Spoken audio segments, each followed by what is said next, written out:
This episode of the Blerd Mob contains explicit language. While we want everyone to enjoy the show, sometimes we may say things that are not appropriate for all ages. So, in other words, Mom, Dad, Granny, we cussing. Discretion is advised. King G, Grow Site, ENT.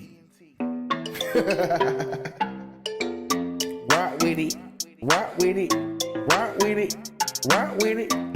Let me pop my shit. Let me pop my shit. Hands up. What's up, y'all, and welcome to the Blerd Mob, your hub for all things black and nerdy. I am your host, Phθp. If you're listening to this on Spotify, Apple Podcasts, or any other streaming service, make sure you hit that follow button so you can get updates from the mob. Today, we will be doing our final will and testament before we go see Spider-Man No Way Home, as well as we'll be doing a mid-series review on the Disney Plus series Hawkeye. So joining the mob today, another Full House episode. We have Ace and McMillian from Gurren Otaku Council. Ryun is back in the building, and Ralph is also back in the building. So what's up, y'all? What's good?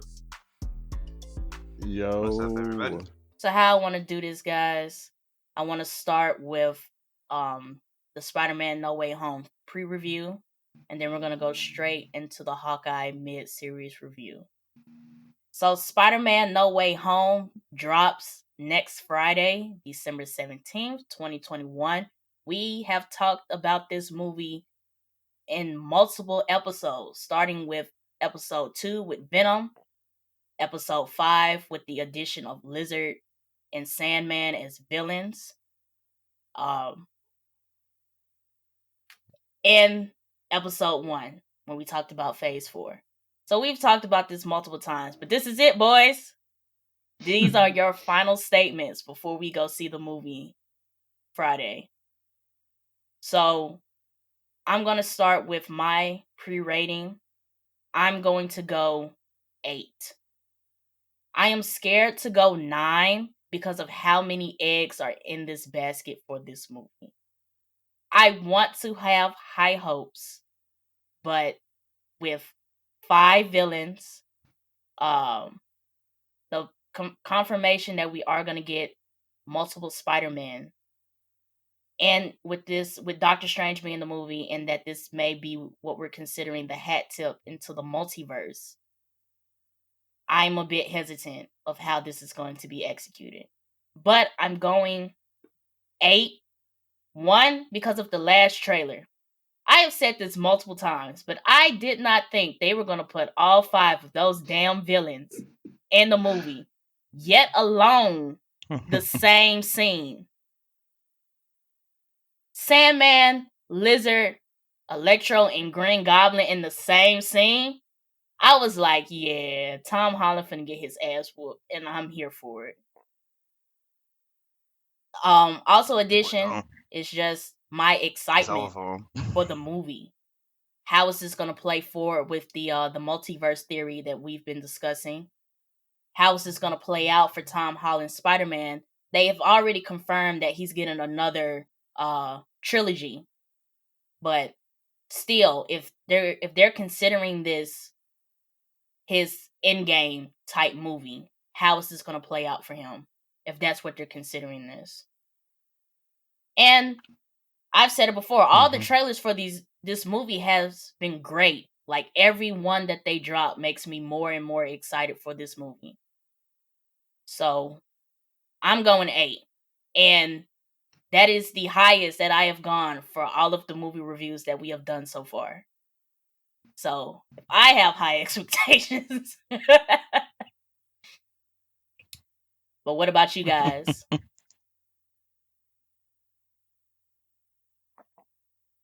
I think an 8 is very fair because I want to say I think it's going to be great.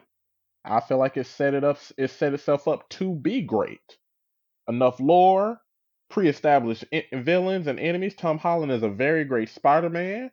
I think it's set up to be very great. However, I feel like an 8 is a great cautious pre-review. I feel like anything lower within a 7 is like, you really doubting Marvel's skills because Marvel's level of quality of movies is pretty good. But I think it should be great. I'm eager to see all of these villains. I'm eager to see him get his butt whooped. I'm eager to feel like, even though I know Spider-Man ain't finna, just disappear or not live anymore, I'm excited to see the show make me feel like that. I'm excited. I'm excited to see the character dynamics, him being revealed as the Spider-Man. Peter Parker's identity is now revealed. I'm interested to see that dynamic, and I'm looking forward to the end credit scene to see how it affects the multiverse as well with all of our previous predictions. For myself, I think I'm a little bit more cautious. So as much as I probably want to give it 8, it's gonna get like a 7.5 from me. Okay. Mostly because I've seen the path of multiple villains before, and a lot of times they fall flat. And while I want to say, oh, this is the exception because it's being handled by Marvel, Kevin Feige, and they've done a pretty good job of balancing multiple heroes in a movie. But that's heroes, and normally that's the focus of our story, and the villains don't. Villains, the opposition also make up the movie, and I feel like if you don't give enough time for them to really make an impact, it's not going to be that great. So, with me being a little bit more cautious, I'm going to do a 7.5, but I am hopeful that it does surprise me and brings up my 7.5 to like an 8 or a 9. Possibly even a 10, because it has my 2 favorite antagonists from the Spider-Man series anyway, Doc Ock and Green Goblin. So I'm very excited to see it. It's just I'm a little bit more cautious of what could happen. Okay. 2 8s and a 7.5. I would have to give it an 8. Like you said, Foop, it is a lot of eggs in the basket, and it is going to be interesting to see how they juggle everything with 5 villains being in it and 3 Spider-Mans, if I'm still correct. That's really just going to be a whirlwind to try to put in, but I believe they have enough time to make everything work together when 2 hours and 28 minutes they have. So I'm excited, but at the same time kind of nervous. Okay. I've been waiting for Ace's opinion because this been his movie. This has been his movie. This has been his movie this entire season. Man. This has been Ace's movie. Listen, I've been talking mess about this every single time, and then as Portia said, every episode as we got new news, it felt like it's just been getting worse and worse, and it's just okay. Anyways, for my pre-rating, I'm gonna put my faith in Marvel. I'm gonna give it an 8, simply because the last Spider-Man, Far From Home, that went hard. I think that was about an 8 movie in my opinion. So that went hard, and also for the fact that Marvel, when they tend to go extra hard on movies that they know has a lot of hype build around it, and this is really the most anticipated movie of the year. Slash is the last movie of the year, so they're gonna want to go out with a bang. I would want to give it a 9 or a 10, but because of all the moving parts that's in this movie, I cannot, in good conscience, do that. This would be the most moving parts we had in a Marvel movie since Infinity War and Endgame. It's been a little hot minute since that, so. Hopefully they can still pull that magic off, but we're going to have to see. And, maybe they can use this as their redemption for Spider-Man 3, because you know how McMillian said, last time it may have not went so well, but hopefully they can, come back from that and do it well this time. Spider-Man 3, and then when McMillian brought up movies that do multiple villains, my mind immediately went to Batman v Superman, because that was just... That was too many plot lines, too many villains for it to amount to nothing. So that is another good example. Another good example, at least in my opinion, X-Men Apocalypse. Oh my God! Thank you. So because that was, or we could even go the Eternals, but like when we were talking about how we couldn't like really pinpoint who the villain was. Yeah. It might be that type of situation again. It's probably like there's no one main villain, as we can see, because there's multiple villains, so we're just gonna have to deal with the fact, and it also looked like from the trailers, from what they were showing a little bit, that Doc Ock may not be a villain like all the way. Like he might have a little scuffle with him at first, but then he almost kind of come to our side or something. So it's gonna be weird to see how that plays out. That's interesting you brought that up, because in the last trailer, they all do have beef with Spider-Man, but it's more focused on their beef with Spider-Man as a person and not this Peter Parker in this universe. So they fight it out with them because you're my enemy, Spider-Man, but it's bigger than that. So maybe, because it looks like they get Doc Ock first. So maybe when they're trying to figure out this whole different universe of villains thing, that Doc Ock may help them out. Or he may see that this is a different version of Peter Parker than the one that I faced off with in my universe. Correct. Yeah, there have definitely been shows and movies that have marketed this huge fight or these villains going against each other, even video games like, say, Halo. And you get real surprised when the actual movie or show come out and half these folks that are the hero's friend. Like Marvel could be pulling a wig, pulling a what's the phrase? Pulling a wool over our head. My other theory is that in the last trailer, Doctor Strange reveals that all of these villains die in their universe. So maybe this becomes a fight for survival for them. Like on Tom Holland and Doctor Strange's side, they have to fix this. Otherwise, like, the universe is going to collapse in itself. But for the villains, it's like, but if you send me back, I'm going to die. I'm gonna die. So I'm dead. Yeah. Fuck that. I'm not going. Okay. So I do have a question though. So in the Doom movie, it was, Zendaya was in the movie, whatnot, but it was reported that she was only in there for like 5 minutes or something. I heard that too. Yeah. Would you be upset if we got like only like 5 minutes from these villains, or like what's a reasonable time frame that you're willing to see which villains? These villains? That's a good counter question. Which villains? That's a good counter. I guess the big three, that not the big three, but the three we saw in the one clip together. The Lizard Man, Sandman, and Electro. For me, I think just real quick. For me, who I want to have the most screen time, and I would be a bit disappointed if they don't, is Doc Ock, Green Goblin, and Jamie Foxx as Electro, because they really did him dirty in The Amazing Spider-Man, and the way he looks in this movie and his suit looks great. So they don't have to give him like this big super spiel, but I hope they give him enough time to redeem his character. I agree. Yeah. I don't think I can quantify a number, but I want a number to where at least I understand that villain's intentions.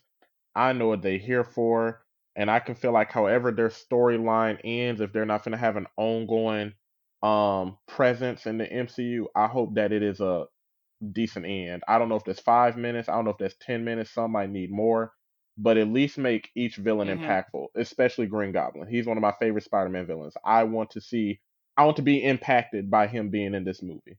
If that can happen in 3 minutes, good. If it takes 15 minutes, make it happen. Okay. Looks like we lost McMillian. So I guess you have to answer next, Ralph. Wait, what? What villain would you like to get most of the screen time in this Spider-Man movie? That's very interesting and kind of a hard one to answer. I think out of all of the villains, I think we've had the least amount of screen time with Sandman. Or would it have to be Electro? Which one? So it might have to be Lizard. It has to be Lizard. I don't think he was. Because I don't think he was featured in the main movie. He was in Amazing Spider-Man, and I remember he was a main villain. Okay, that's what it was. Oh, yeah, that's why I forgot about him. It was him and Jamie Foxx that were in Amazing Spider-Man, but I'm rooting more so for Jamie Foxx. It was both of them. Jamie Foxx was in Amazing Spider-Man 2. Lizard was the main villain of Amazing Spider-Man 1. Got it. I forgot too.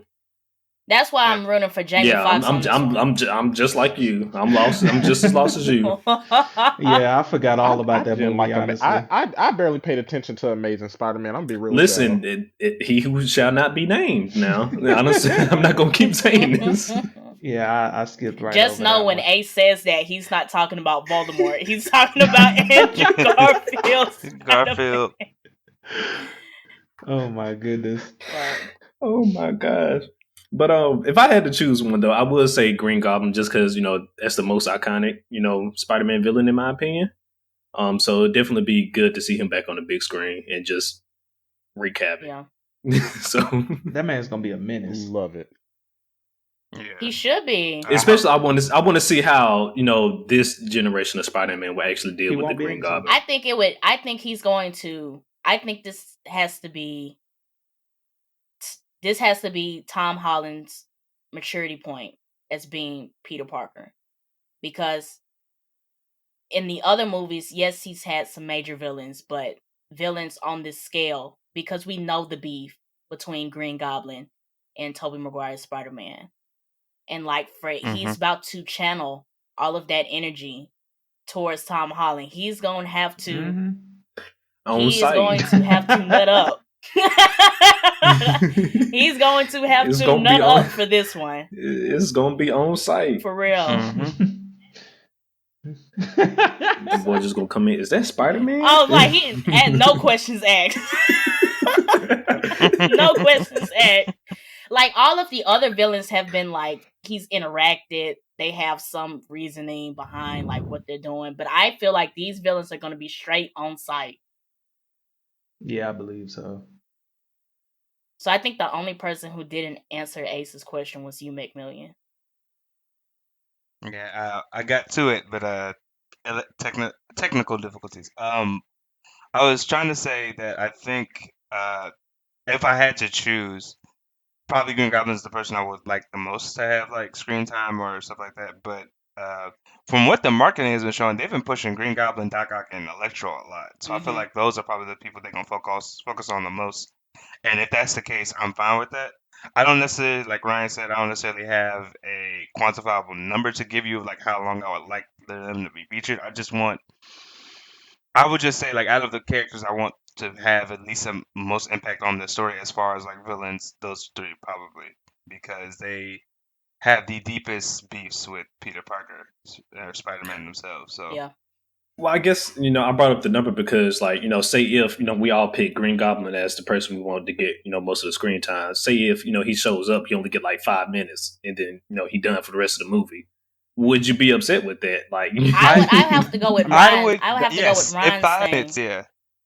Because what Ryan was mentioning before, if they give him one, yes, I'll be disappointed, because out of a 2.5 hour movie, you gave this man 5 minutes. Listen, but to go back to Ryan's thing, if in that 5 minutes he makes a great enough impact, I think I would be disappointed, but I don't think I would be fully upset. Okay. It depends on what they do in that 5 minutes. Right. Mm-hmm. It's gonna Exactly. have to be a spectacular 5 minutes. I mean, we've seen it happen, and that's my whole thing. Because there's so much in this movie that we're also neglecting. Yeah, it's a whole lot of enemies, but his relationship with Zendaya, how is Doctor Strange going to play? What type of relationship are they going to have throughout this entire journey? Listen, if each villain only get 5 minutes, but each of those 5 minutes was a great 5 minutes, I'm not going to be too mad. It'd be interesting to see what they do with those 5 minutes, because I don't know how much they could potentially give to the character with 5 minutes. I mean, for instance, Doc Ock himself already within. I feel like that commercial has more than 5, but yeah, I just feel like it depends on what they do with the story. But I'm saying I don't know. I don't think I necessarily have a number of minutes that could be I'm satisfied with this. Green Goblin's in there for 20 minutes. I'm good. I don't know if that's gonna be the case. I counted. I started my watch. It's good to me. Oh, he's on the screen. Started. Yeah. Get the smartwatch ready. But that was a good question, Ace, because I don't know. Those were my big three. If I just get enough of them, I'm fine. And when they first announced that Sandman and Lizard were going to be in the movie, they didn't make it seem like they were going to have a big presence in the movie anyway. So them not having screen time or a lot of screen time wouldn't make or break the movie for me. So that was our pre-rating for Spider-Man No Way Home.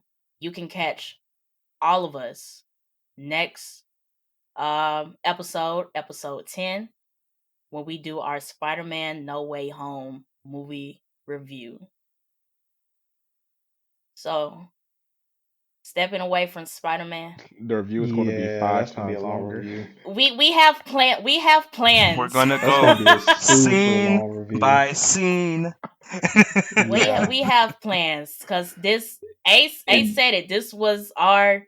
I think I speak for everybody here. This was our most anticipated movie of this year. So you have to know that we are really going to put our foot in this. So we are about to put our foot in this. So I'm really ready. I agree. It's gonna be a fun time. I do got one question. How do y'all expect this movie to impact the MCU and the multiverse? Ridiculous amounts. It all depends on from the fact that the trailer itself confirmed that there are multiple universes.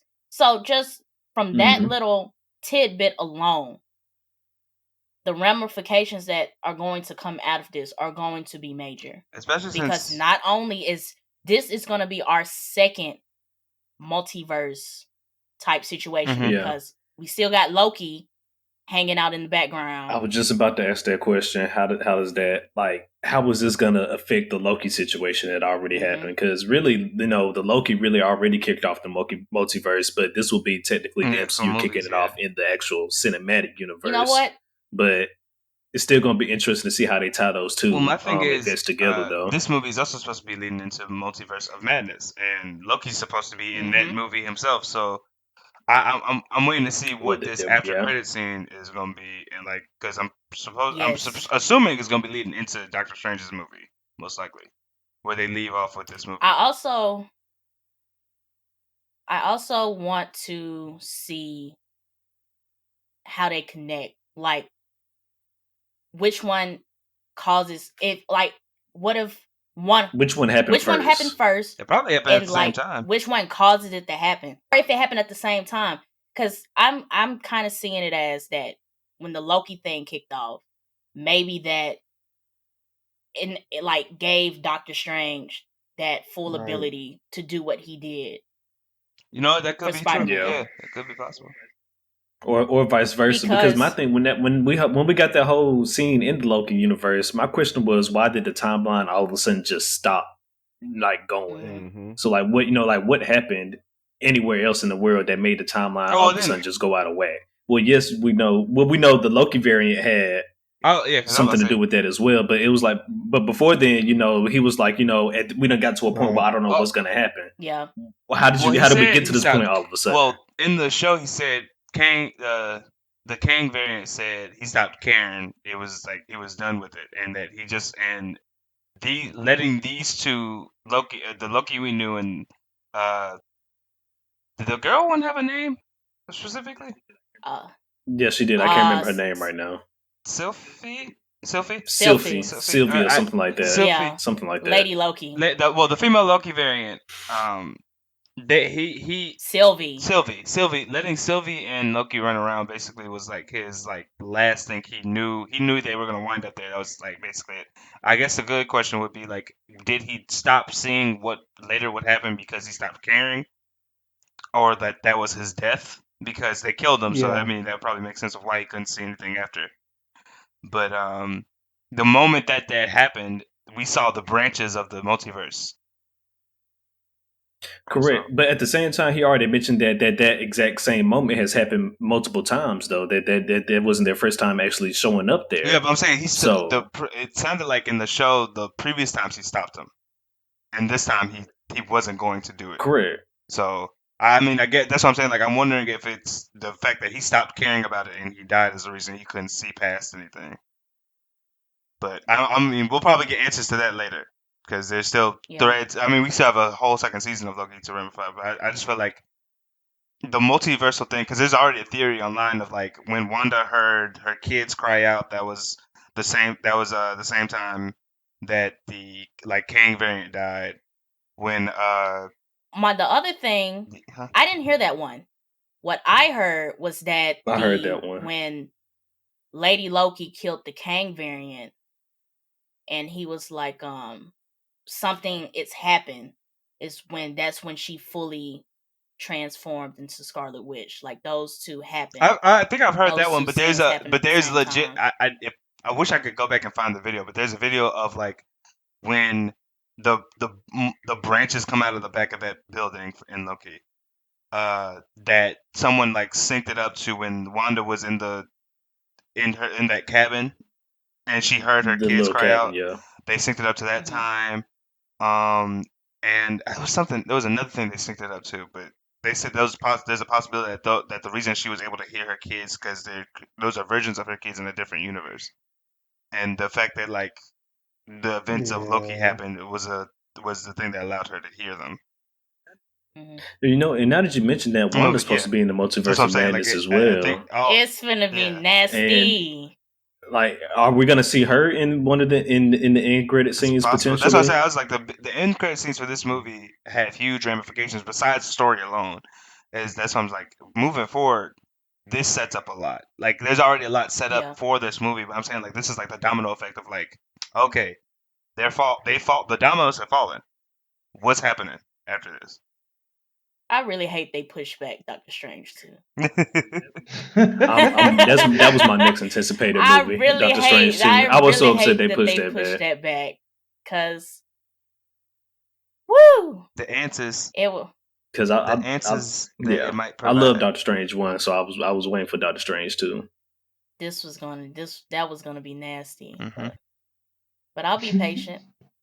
Good things come to those who wait, right? That's true. You're correct. Maybe this extra time will give them enough time to polish it, you know. So they did say that they were reshooting some scenes or something like that for this movie. So yeah. But all right. Oh wait, no. One last question. Earlier, you said that you've heard on confirmation that it was going to be 3 Spider-Mans. I haven't seen that anywhere. I know it's been rumors and stuff, but I thought they said a long time ago. No, they haven't confirmed anything yet. There have been no confirmations. They haven't confirmed it. None. No, there have been pictures, but no official confirmations. No there have been pictures. The only thing that's confirmed is that Andrew Garfield and Tobey Maguire will make cameos somewhere in here. Most likely, they will be Spider-Man, but they haven't confirmed whether or not they were reprising their roles as. Well, Peter maybe Parker. I took the cameo announcement and ran with it. Probably. I thought they said my boys was gonna be in the movie. I mean, there's also pictures online. You can find pictures online, and no one knows that they're deep faked or not, but of them in their suits on set. But no official confirmations have happened yet. Okay, well, sorry for shedding the fake news. I thought them boys was in it to win it. Yeah, but I thought they was in it to win it because, like McMillian said, it's been so much talk, so many photos, so many like hints, and all this other stuff. I just thought they were in it to win it. But when y'all remember when the Spider-Man No Way Home first reveal, right? In one of the areas that they released it in, one of the shots you could see like Lizard getting punched, but like nobody was there. Yep. And people were speculating that was one of the Spider-Mans.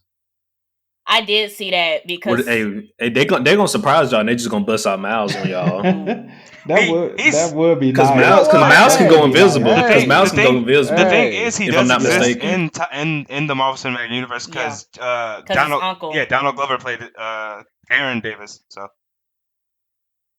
He just gonna pop out on y'all because then Spider-Man Amazing Spider-Man 2 already not Amazing Spider-Man 2 Into the Spider-Verse 2 just got announced as well. They just finna go ahead and pull out all the stops on y'all.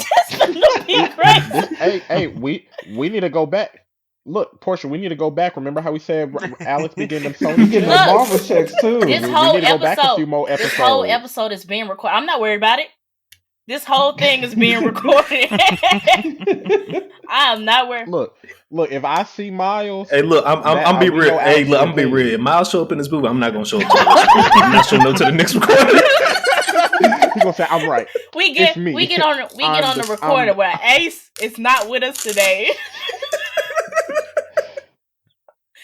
I'm not showing up. Oh man.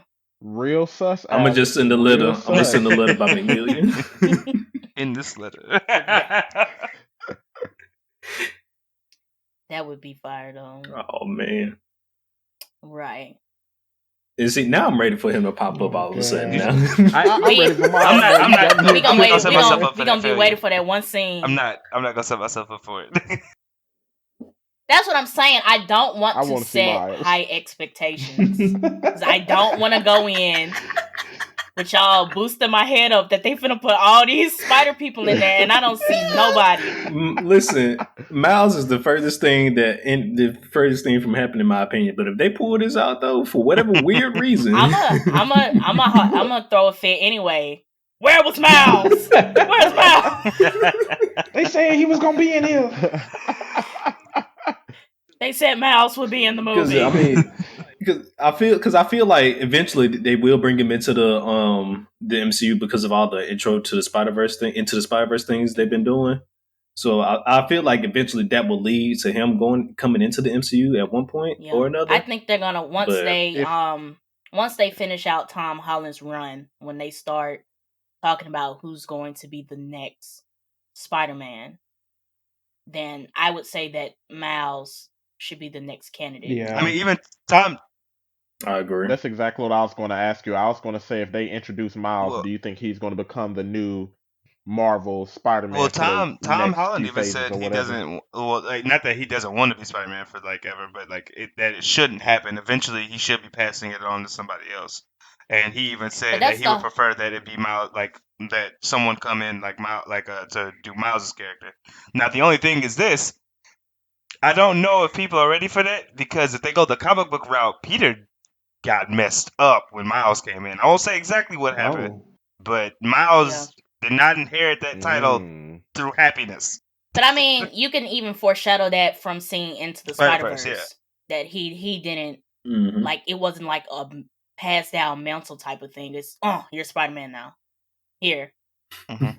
But I think that it would tie into Stan Lee's whole philosophy about Spider-Man. It could be anybody, anyway. yeah. That anybody could be Spider-Man. And I think it would be it would be good, a different type of passing of the mantle for us to see. Because all of the passing of the mantles is like, you need to fulfill this destiny type thing. Like, correct. Or they're so focused on what does it mean for this person to be this face or whatever. Right. And Spider-Man's like, I don't give a shit who you are. You put this suit on and you put on this mask and you're Spider-Man. Right. So I'm definitely looking forward to what the future of Spider-Man may hold. But the MCU then put Tom Holland in a chokehold for 3 more movies, so it might be a minute. Yeah, they did. Yeah. So I want to move on to Hawkeye. So Ryan has not caught up on Hawkeye. Shame. Shame on you. So Ryan's going to dip out, but I do want to say thanks for joining the episode, Ryan. And you can definitely catch Ryan on episode 10 when we do the Spider-Man movie review. Matter of fact, when you hop off, go watch Hawkeye. All right, y'all. I'm about to dip. Yeah, go catch up. You know what? Someone send me. You know what, audience? One of y'all send me your Disney Plus subscription. Here you go. Who's ever watching this, send me your Disney Plus subscription. All right. Well, we'll talk to you later, Ryan. All right. So let's get into Hawkeye.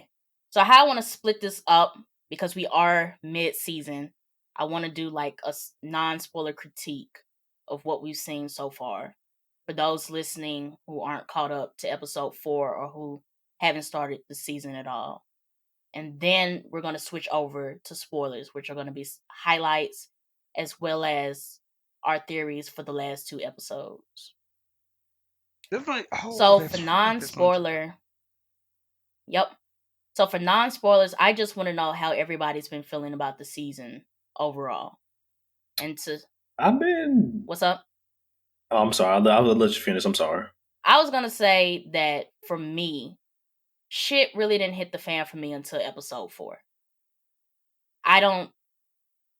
The season, like the first 3 episodes felt slow. Like I understood where they were trying to go with the series, but at times it wasn't captivating enough. And then it got to the point where it felt really silly. And it was like, okay, what are we really doing here? What do y'all really have me watching right now? What is the story you're trying to tell? Yeah. Yeah. Right, like why are we telling this story? The villains that they're setting up are not compelling to me. It's getting up until episode 4, the Ronin thing was not sticking with me. Like the consequences of Ronin that they were exploring did not feel heavy enough. Yeah. Because you have Hawkeye going against this idiot of a crime mob, and I was just like, so out of all the enemies that you made as Ronin, we gotta deal with these dumb MFers? So, well, I'll bring it up later when we get down to the thing. But there's something. There might be some interesting coming later about what the crime mob themselves. But were you done? Because I could go into mine. No, I think I had a couple more things. I was just gonna say when we did before we watch Hawkeye type thing, I did have some questions, and I am satisfied that they did answer most of my questions going into the Hawkeye series. Like, why were we getting this series, or what was going to be his consequences as Ronin? What drew Kate to Hawkeye? And they definitely answered that. And I also wanted to bring up the fact that I don't know. And maybe I'll feel a little bit different after hearing you guys' spiel, but I don't know if the first 3 episodes just didn't feel compelling to me because I was biased going into the series. I was watching Hawkeye for Yelena. I was watching Hawkeye for Yelena, so I don't know if I guess I just want to see if you guys agree with me. Did like these first 3 episodes feel slow, or how compelling did it feel for you guys? And not just the fact that I was just excited to get to the Yelena episode. Okay. For myself, I will say we discussed a little bit for the first 3 episodes. If this show felt very standard. There was nothing really that grabbed me or like took me by the hand and be like, "Jay, sit down and watch this." But episode 4 definitely, I feel like is where it picks up a little bit more. But what I will say that I liked from the second and third episodes was Kate and Clint's relationship. That's something I do enjoy see evolve over time. They're doing a really good job with that. But other than that, though, not many of the outside elements are as compelling. Because, like you said, I'm not really seeing the ramifications of Ronin, his actions as Ronin really take off yet. And we're 3 episodes in, and and like we only have 2 more episodes left. Well, we're 4 episodes in now, and we only have like 2 more episodes left in the series. And I still feel like the greater ramifications of Ronin haven't really hit. Like I feel like that should be coming. And the villain, while I don't dislike her, like the villain that they have right now. It's just I feel like they're not giving. I don't know. I feel like that the flashback they gave her to explain why she has beef with Clint isn't enough for me to really be like, okay, why do I care about it? Because they're like, and that is it's not even Clint specifically. She's looking for Ronin, and Clint just happens to be her top suspect at the time. So you can't really make that personal connect because she's not 100% sure that it's him. Yeah. She just has a suspicion. Which I think, correct. I feel like that might have been interesting if we, the audience, might not have known who Ronan was. But like the fact that we do, it's kind of like, okay, you're belaboring this point, and I would like to see how But her learning it might affect the story. But they but have to go through it though. if they went if they went that route, that's leaving out one of the important pieces that happened, during the end game. So like, I don't know No, I how they mean I would have get. No, pulled I that mean I get off. why they have to do it. That she has to go through and figure it out. Like I understand, but I'm saying like us as the audience, if just it's kind of like, come on, man, like get That's to it. how I'm feeling. That's what Yeah, I'm Like saying. That's what I'm saying. Like this, in my opinion, yeah, this series isn't bad. It just starts off very slowly, like, and there's nothing it's really very to like slow. to tell you to get like sit down and watch this. Nothing like really doing that until I feel like I episode feel you. four, especially if you're a fan of the Black Widow movie, because then you get to Right. see a major ramification of stuff come forward. Hmm. So I would have to agree and disagree at the same time. It did feel like it started off slow, but for me personally, I think it picked up more in episode 3 instead of 4. Um, I think because I mean the stuff that happened in episode 3 led directly into episode 4. That's kind of how these things work. But for me, before episode 4, was quote unquote the best episode of the series. Episode 3 was that for me. Yeah. Um, Episode 3 I just felt think very because silly to me. Episode 3 was like if this does not pick up next episode, I might stop watching this. I'm for real. Episode 3 I felt feel you. very silly to me, and in the episode, and maybe it was just like a setup episode for episode 4, but it felt Yeah. very That's silly, and it and I was just like, What was what you talking about? Like I what think what when she part when they fought specifically? the tracksuit mafia, basically. Right? yeah. Yeah. I don't dis That I part don't felt silly. disagree. It was But I guess but I not think to it was get meant too to be much in it, silly. because this is the non-spoiler section, so to not get too deep into it. Yeah. Okay. Well, I mean, with me personally, I thought that's when it was picking up when they had that whole fight in that episode 3, that whole sequence from getting what like you said, non spoiler, but that whole sequence when they fought the tracksuit mafia. But episode 1 and 2, like you said, it was kind of off slow. Episode 1 was pretty much what I expected to be, just us getting to know Kate. Episode 2 was we're here, Right. but but yeah.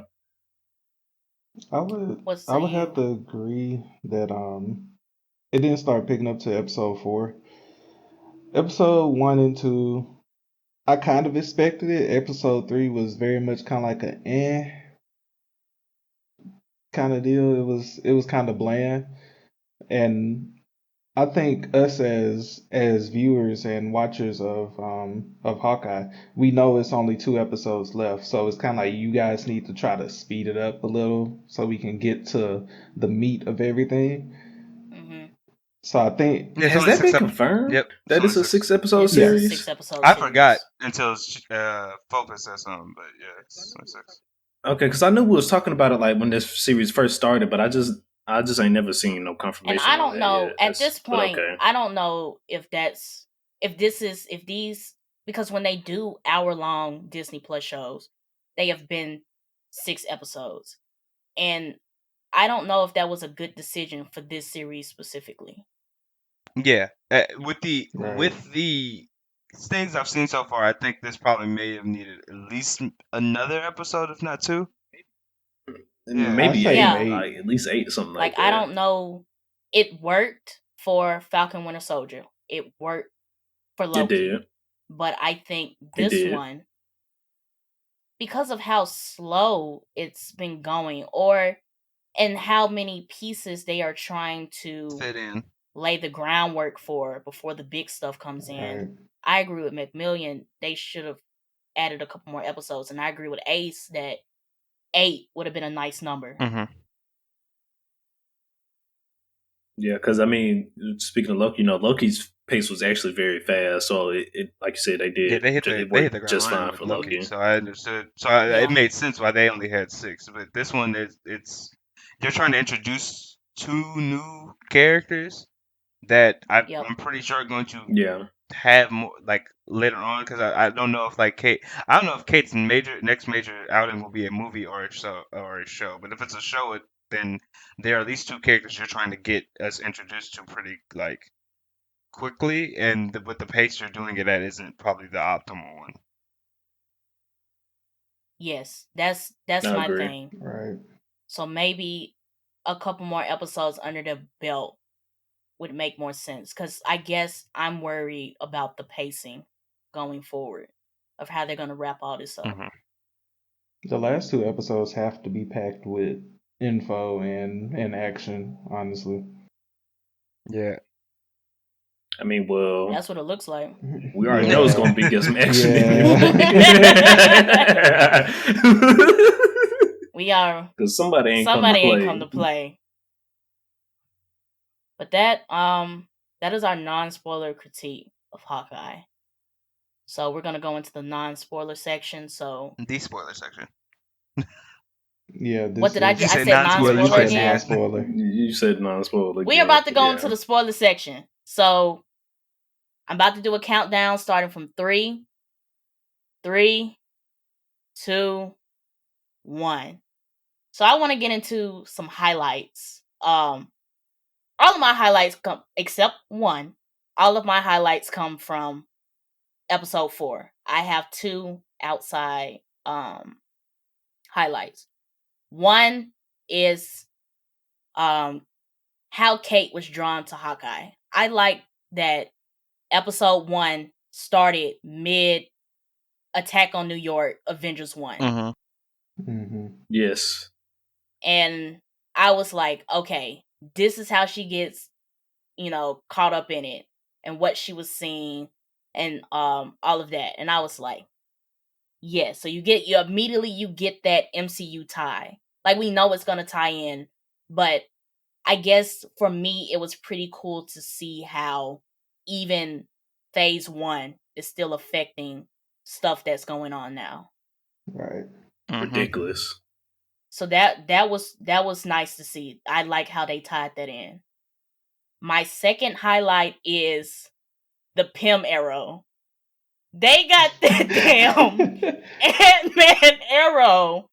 And I was like, oh, I think that was my favorite part of the tracksuit mafia chase, is when they got on the bridge.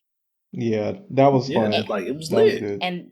And then Clint is just telling Kate, like, shoot the arrow up. And she's like, you up? And he was like, yeah, just shoot it up. So he shoots it up, and then you see him pulling back, and you see Pym running on the side. And I was like, this about to be some shit. Because where did he get a Pym arrow? Where did he get a Pym? We ain't never seen this shit before. Why you? You acting brand new today, Hawkeye. Where you get this from? You got new arrows. We ain't never seen this shit before. You acting real different. I did like it. I guess seeing another MCU connection, because seeing that we didn't see it like in the movies, but we know that Hawkeye has some connection to the characters of Ant-Man. Right. Connection enough that they made equipment for him. Before I just jump straight into episode 4, did you guys have any highlights that are outside episode 4 that you wanted to touch on? Before we get too far away from it, so the episode 1 highlight, which you were saying with Kate and her intro, I don't know who did this, but somebody put the clips side by side from like the scenes from the Avengers movie and the Kate episode, and I was just so surprised like how it just lined up almost really one for one, and I was like, they really took. That's how you know they took the time to sit here and plan this out, because the actual scenes from the movie line up so perfectly, and I was just like, you know what, Marvel, they need to get that person raised. That one right there. They need raised. Yes. Yeah. I think the thing that got me is when they popped up and it said 2012, and I was like, so we in Avengers 1. And then all of a sudden you hear these big boom, shit start, earthquake. I was like, oh yeah, they getting into it. They getting into it. Yeah, but other than that, I mean, like I said, for me, episode 3 was when I thought it started picked up. So the whole mafia scene was the whole mafia little scene, mob scene was nice for me. I guess other than that would be, I don't think, just realizing that it was Will's going to deal with the Ronin type of stuff. I guess that was a highlight for me when Kate was like underground in that charity event she was at, and then like all that stuff started happening. That was a big scene for me, because then she put the suit on and then she started, whooping people and stuff like that. So that was lit. I think that was nice, because one of my things going into the Hawkeye series was because in the trailers that we had seen, Hawkeye found her dressed up as Ronin. So I think they did a good job of explaining how she got the suit, and I like that she got it out of ignorance. Like, you just put the suit on just to put the suit on. You have no idea what this means or what it's attached to. Correct. And then it's just like, we'll probably get into this later, that like how much stuff was stolen from the Avengers compound. Because like it was some, Tony. Tony had some stuff in there. I want to know what's in that watch, goddammit. Yeah, that's a good question. You already know Tony's, and Tony got some stuff, so it's just gonna be see if like these were the only things that was stolen from the Avengers compound, and if not, what else is out there in the wild. What we saw from what was it, Spiderman? No Way Home, when they start taking them alien Homecoming. Far away. Homecoming. Yeah. I said No Way Home. My bad. Homecoming, when they had that shit. So I mean, there's definitely other stuff out there, but. Yeah, that was the stuff that's not even in the damn compound. They dug up some damn alien tech and with the work. But yeah, I definitely agree. Like, everything that Tony put in that compound, it's just no telling what all they had. We only know about the sword, the suit, and this goddamn watch, but ain't no telling what else is. They found Ultron 2 in that bitch. I mean, like, what if they found some hidden Iron Man prototype just chilling somewhere? Like, you know how much of a problem that'll be? You destroyed all the suits. I know what I said.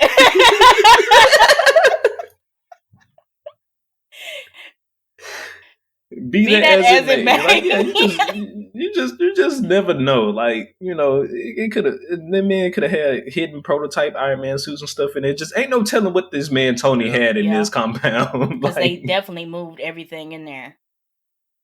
I would hope that when Thanos blew it to smithereens, he blew up most of the endangered stuff. Right, he blew it to smithereens. Like, okay, they found the watch, sure. Or they found this sword in the rubble. Sure. They found the suit in the rubble. Sure. But I would hope they didn't go digging off through there and found a fully put together Iron Man suit. I mean, of course, it could have been, might have a little been banged up a little bit or something. No, I wanted. But them suits were durable though, so you already know that his suits were very durable. They find that nanotech one, it's a wrap. Oh yeah. My question would be, do you think it could be a key to like a secret layer or something? Or well, that if we wanna, if we wanna get into theories now, we can. Or if you want to save it till we get into theories, we can touch back on the watch. Okay, all right. But other than Ace, did anybody else have any highlights before I go ahead and just start talking? Episode 4 this thing. I don't have anything.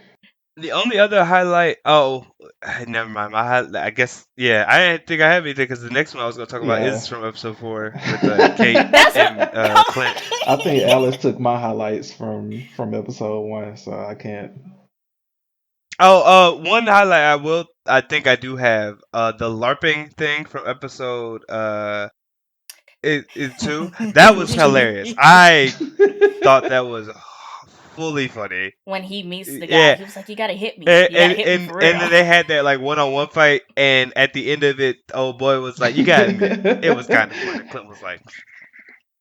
He was like, yeah. Give my goddamn suit. He admitted, he was like, yeah, but give me my shit. give my goddamn suit. That was funny. And I also like, what was it? The bridge fight. The one thing I thing I liked about that was Kate going like, "Hey, we make a pretty good team," and then Clint like every 5 seconds after like, "Yeah, we make a pretty good," because he couldn't hear. Oh, when he lost his hearing aid. And they were in the car, and she was like, "I think I'm like." Oh, when they got on the subway, you remember they were on the subway? They was like, "We probably need to feed the dog," and she keeps talking. He was like, "Yeah, we probably need to feed the dog." Yeah. Like that was that. Like I said, I Well, no- really like their dynamic together. I think, besides like the fact that I do agree that I think it didn't really pick up till 4, the dynamic between the two I have enjoyed. I think throughout. So those are like some of the highlights. Oh, another one just from 2, real quick. Or 3? No, from 3. When they were fighting Tracksuit Mafia and they were on the bridge, and Kate kept questioning the usefulness of some arrows, like the plunger arrow. She was like, "What is this for?" And then it Yeah, ends up she was saving like, them. She "What was like, is "Never mind. I this?" ain't gonna ask no more questions." No, when she got No, that the USB USB arrow, arrow, she though. Oh said, yeah. "You The better USB stop." She was like, "You better stop." She was. Hey, listen, because every other arrow before that done did some stuff, so it's like, hey, I got high now. I do enjoy their dynamic. I Yeah. do. It feels. What do you think the USB arrow is based for? on what if series, it could probably upload a virus or download something. Yeah. Yeah. Well, he Okay. is technically he 'Cause was an agent. But I mean, if he downloaded something, he'll have to go retrieve Yeah, I it, mean, though, you're not. still. I mean, but it So, could like, what would be the have a point of... receiver or something. Like once he plugs it in, Yeah. the download goes Okay, well, somewhere. yeah. Well, I'm yeah. just Yeah, with okay. him being an I give you agent that. of Shield. It's no telling how many times he's had to download some information. But Still some it would be information. too Yeah, I hot feel you. for him to get in. Mm-hmm. Because the arrow, the shaft itself can actually be the antenna to the USB. Yeah. So that's a possibility. Okay, I'll give you that. I'll give y'all that. I mean, of course he might. Y'all Of making course, sense. he would have to be pretty close for it to Yeah. send that signal. But yeah, it's probably an arrow that he doesn't necessarily fully have to retrieve if it is downloading something. It could be something that broadcasts. Yeah. Making sense. Making sense. But y'all know what time it is. I want to go straight into episode 4. Episode 4 was it. That's where the series picked up to me, and then they did a lot of touchbacks to Endgame that I want to talk about.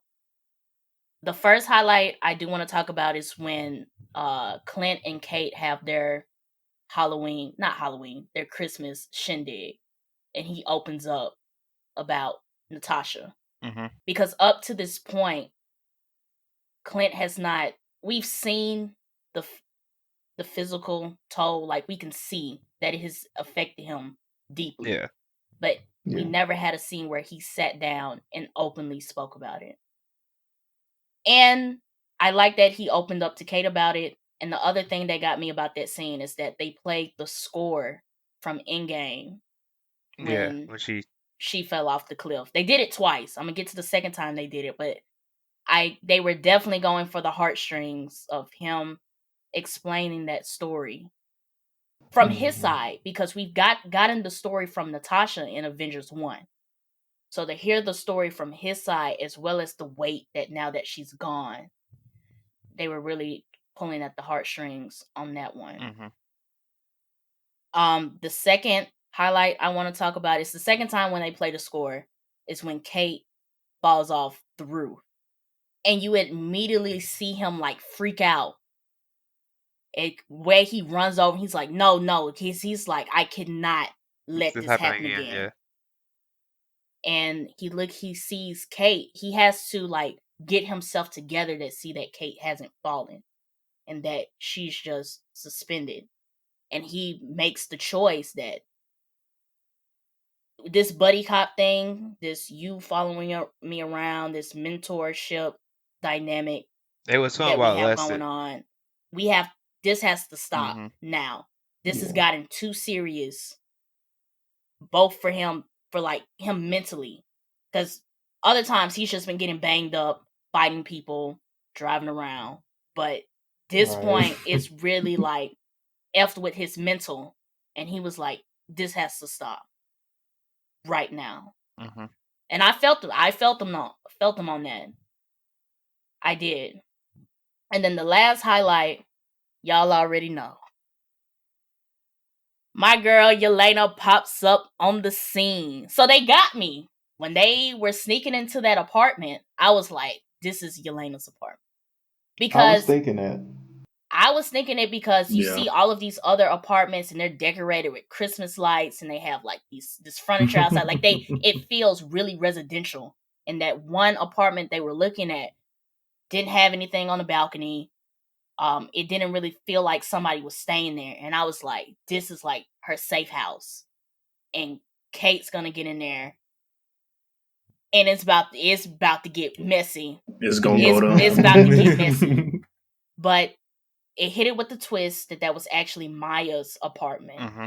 But I still like how they did it to where Clint's in the intercom like, I'm outside fighting Maya. And then Kate's like, no. I'm fighting Maya. And Clint's like, well, who the hell am I fighting? And I was like... not to like interrupt your thing, but that was such a perfect thing for me because the moment he was like, I'm outside fighting Maya, I was like, I was like, you're fighting who? I was like, oh, she here.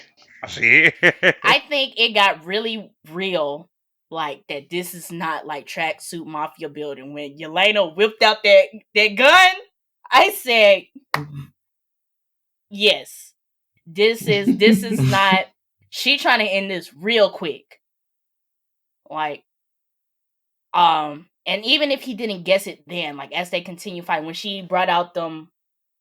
The gauntlets, the electroshock gauntlets. I was like, you have to know this is a Black Widow right now. Mm-hmm.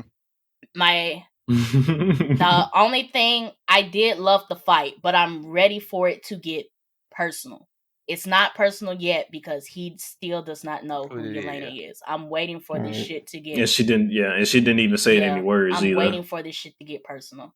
But the other thing I loved about that scene is that when Kate gets up and she points that arrow at Yelena after Clint ripped the mask off, and Yelena was like, this ain't what you want. She just shook her head real smooth. She was like, because if I have to come over there, if I have to come over there, you not gonna like it. You not gonna like it. And Clint, I can see Clint standing in the corner like, don't do it, don't do it, don't do it. And at that point, I was like, because all of the other interactions that they've had where Clint is like, don't do this, Kate immediately does the thing that he warns against not to do. Yeah. And I was like, please do not let this be the moment where you want to go against the grain right now. This is not the moment that you want to go against the grain right now. Don't test this. This is not This is not a drill. Don't test her gangster. And you don't want to test it. Please. What they said on Naruto, this is now an S-rank mission.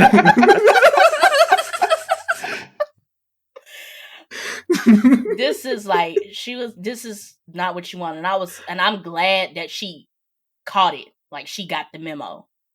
That I think that was running through her head at that moment. Yeah, you could definitely see Kate be like, you could see the realization, like she was contemplating. You could definitely see she was thinking about taking the action regardless, but you could definitely see her settle in because like you see her arm slowly lower the arrow, and then that's when Yelena does the Black Widow. Sweet.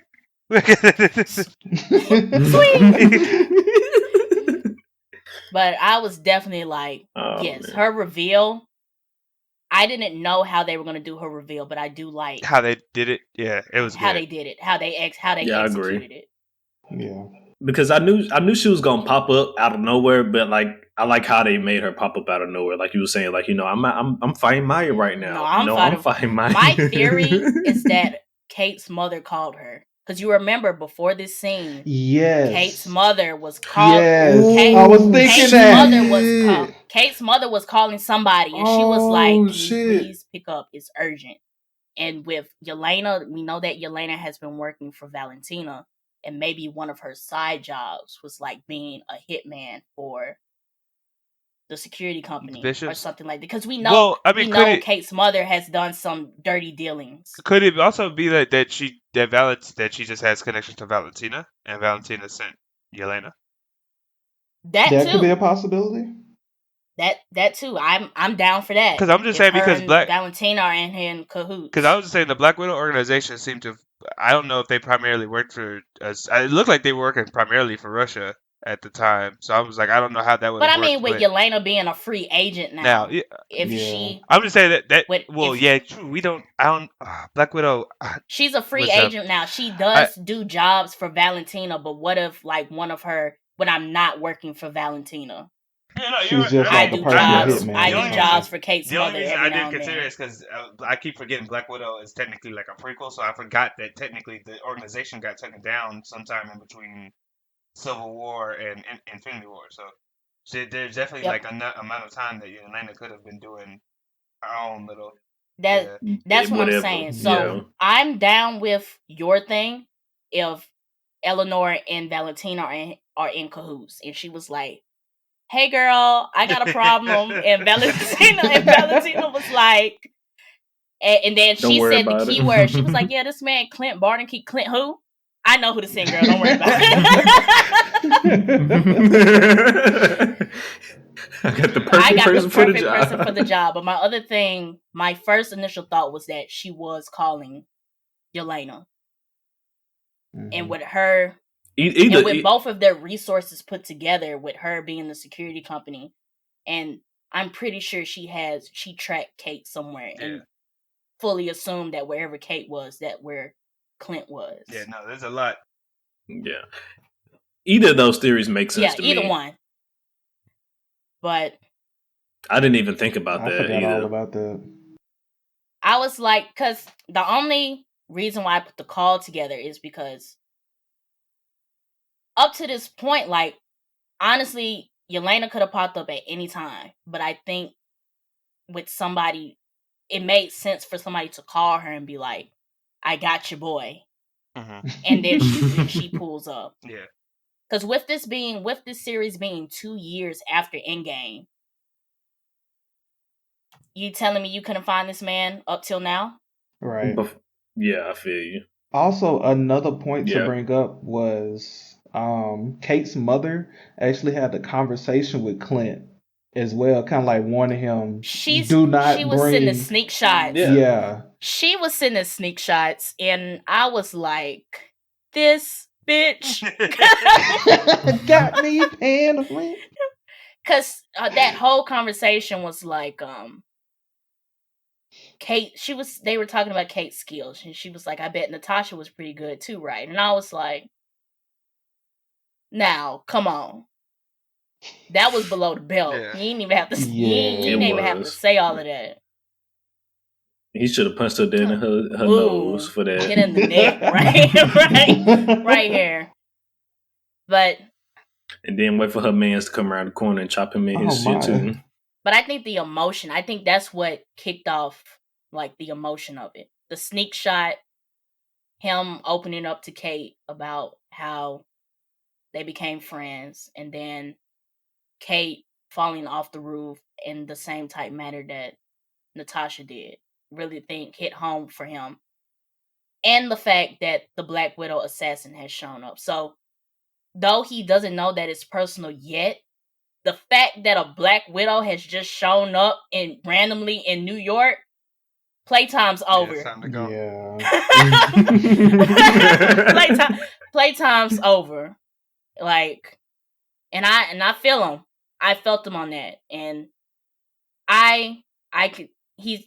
He's hurt. Like at the end when he was like, "We're not partners. We're not none of this stuff," and I was like, "Oh." Yeah, no, it's serious. She not gonna listen. No, she definitely not gonna listen. No, she ain't been listening this whole time. So I mean, she not gonna listen. But I did for him to say that after all of the time that they have spent together, like the dynamic that they have been exploring. Like, yeah, she's gonna be sad for a little bit, but she not gonna listen. I feel like Kate's gonna get captured. Like, she gonna cry in the car, but something tells me she's gonna get captured, though. Like You something think was she's gonna telling be me used she's as gonna get bait captured. or something? Yeah. I think she's gonna be That could used be as happening. bait because in the next trailer, Yelena, there's a scene and Yelena is in Kate's apartment. Ooh. The one where she was Well, there you catching, like, go. it looked like a ketchup bottle or a sriracha bottle. She was like, Yeah. hi. She was in, if you pay attention to the background, she was in Kate's apartment. Ooh. Well, there you go. So I don't know when that's going to happen because there's other scenes where Yelena is fighting somebody. She has on her white costume, again, with her vest. And those could be flashbacks of like what she's been doing all this time or whatever. But something's about to hit the fan. And then there's going to be another Yelena versus Clint fight. And I think that's going to be the personal one. Probably. It's I think that's either going to be... Especially if she going to fight a mask off. Because if this was a regular Black Widow type assassination, you would see her face. And that might be like the last face that you see. But for her to be up close and personal fighting this man, no mask, that's why I feel like that's the fight that's going to get very personal. Definitely. Like, I want you to see me. This face right here is going to be the last one you see. And yeah, I mean, we here now. And that's going into one of my theories. I think that when the fight gets personal, I feel like Kate is going to be the one that has to persuade Yelena to believe Hawkeye's story. At this point, everything that comes out of Clint's mouth is going to be basically bullshit to her. Yeah. But I think that's the significance of Clint opening up to Kate about how he met Natasha. And though she doesn't know what actually happened on Vormir, I think she might use that to persuade Yelena, like, he actually had a chance to kill your sister, and he didn't. So, and even if they do that, I still don't think that Yelena's going to fully believe it. But I think it's going to be more of the fact that she has been manipulated again. For somebody else's will to everything. Another one of her things that everything that she thought was a lie. I think that's going to hit hard for her. Yeah, definitely. I don't know if they're going to explore that in Hawkeye, but I can definitely see that taking a toll on her character. That once again, you have been used to do somebody else's bidding. With you, on top of the fact that you thought you were free. Like, the red room is gone. You were able to do things on your free will, and even in that illusion that you thought you had free will, you didn't. Yeah. That you were just a weapon being pointed at somebody for somebody else's agenda. And if they do explore that, that's gonna break my heart.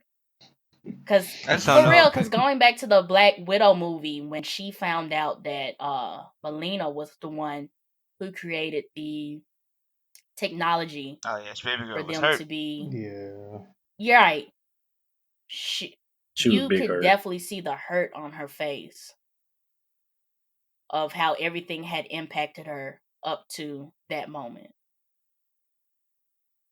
And because there's 2 episodes left and we really haven't gotten, and stuff hasn't really picked up to now.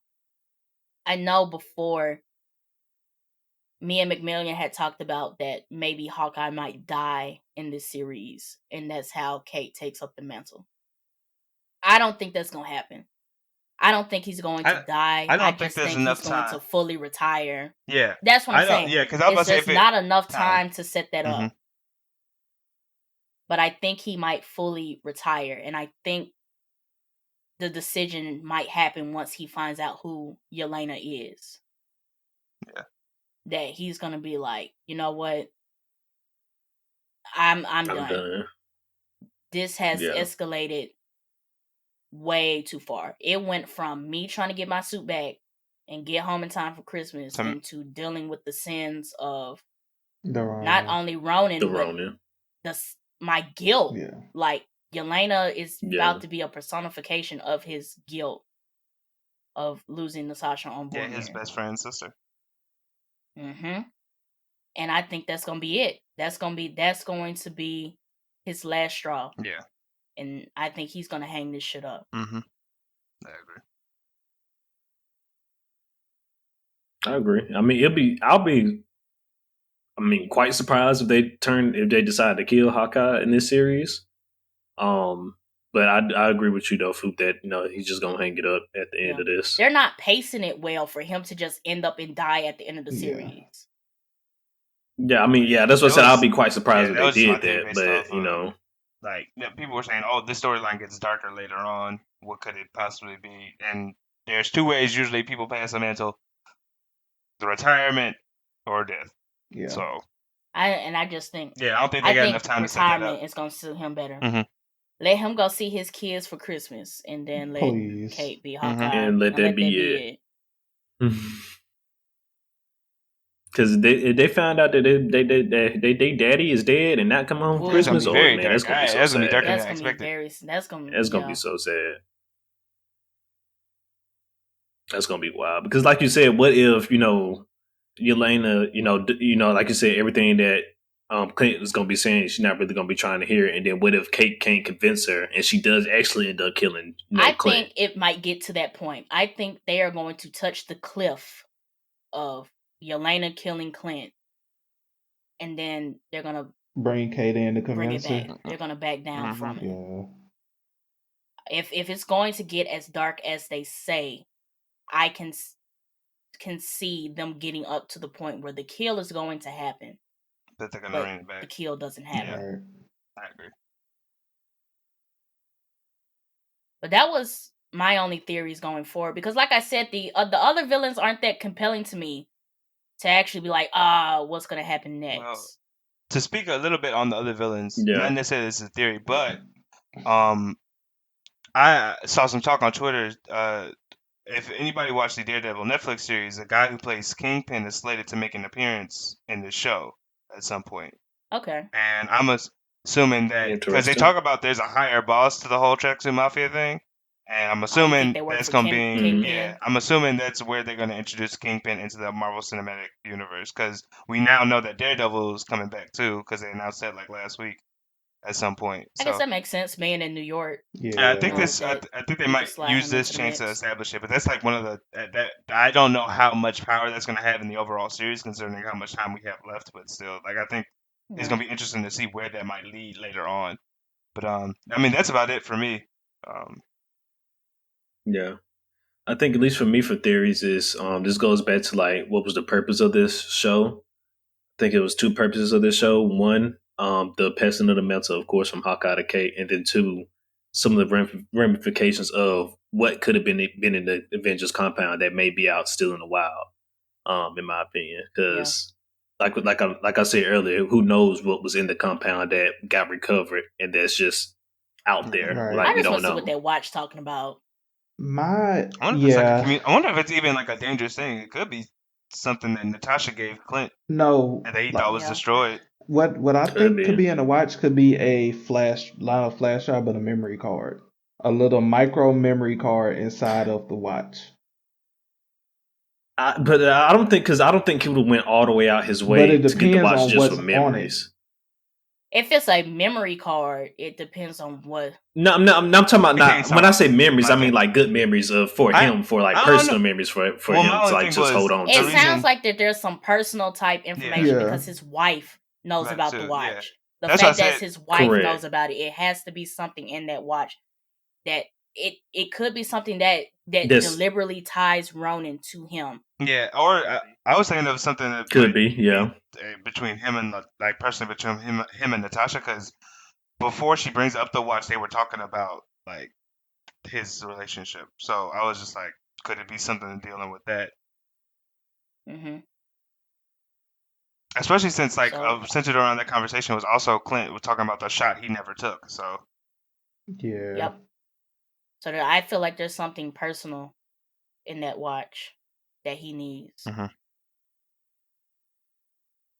And it could be a little memory card or it could be a little toning device that inside this watch, if you crack the code, you get some other something else. hunky dory stuff. Mm-hmm. Possibilities seem endless, honestly. Gotta wait and see. We got 2 more episodes left. I'm gonna be on the road for the last episode. I think as well. I think that would be as well. Yeah. Or I'm leaving the Sunday, or well, the Sunday after our next one. But yeah. It's okay. We'll spoil it for you in the chat. I'm not. Mm-mm. That phone only gonna be used for GPS. I'm not checking. I'm not, you know what? I'm just gonna block y'all. I was about to say you gotta check. You gotta check the chat. Portia has left the chat.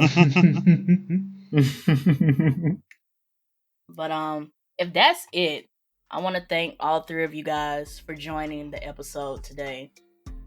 For those listening, make sure you follow us on social media. We are at the Blerd Mob Pod on Instagram. That's at TheBlerdMobPod. We're at the Blerd Mob on Twitter and the Blerd Mob Podcast on Facebook and YouTube. So make sure you subscribe. So, thanks for watching / listening. And this is the Mob checking out. Peace. Peace. Hands up. If you loving where you at, stand 10 toes down. Shout out, ain't no looking mad. You can let them haters hate when they asking why I'm smiling. I just tell them life's great.